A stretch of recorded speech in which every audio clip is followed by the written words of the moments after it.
Wolff, F1 budget cap allowance would help adjust staff salaries. Mercedes team's principal Toto Wolff says a compromise to adjust Formula One's budget cap to account for increased energy and freight costs would allow the team to adjust staff salaries for inflation.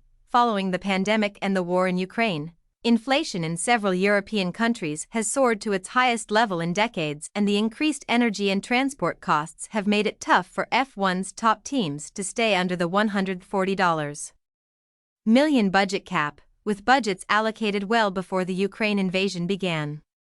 Teams already operating at the budget cap, such as Mercedes, Ferrari, Red Bull and McLaren, would risk breaching the regulations without drastic measures to further downsize their teams and are pushing for a temporary adjustment to account for the extraordinary increase in utility and freight bills.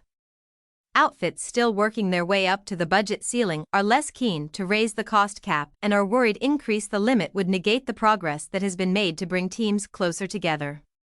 Haas team boss Steiner warned that F1 shouldn't change the budget cap and up it because this is actually good for the racing in the midfield now, although he was willing to consider a temporary allowance for freight costs, which can be monitored by the FOM.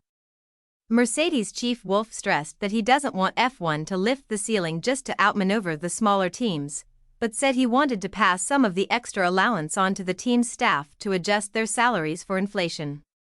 It's not that we want to generate more profit, it's literally allowing people to have their salaries compensated for the extraordinary inflation they are suffering from, Wolff said.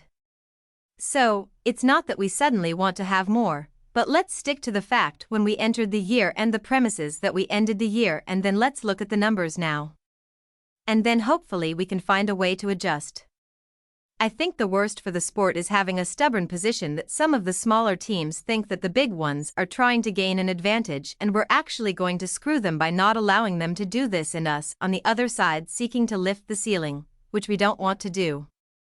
And I can tell you from my position as a team owner, I don't want to lift the ceiling just to have a cost cap ever increasing and basically outmaneuvering the initial concept, but I want my people to be well paid, especially in such tough circumstances.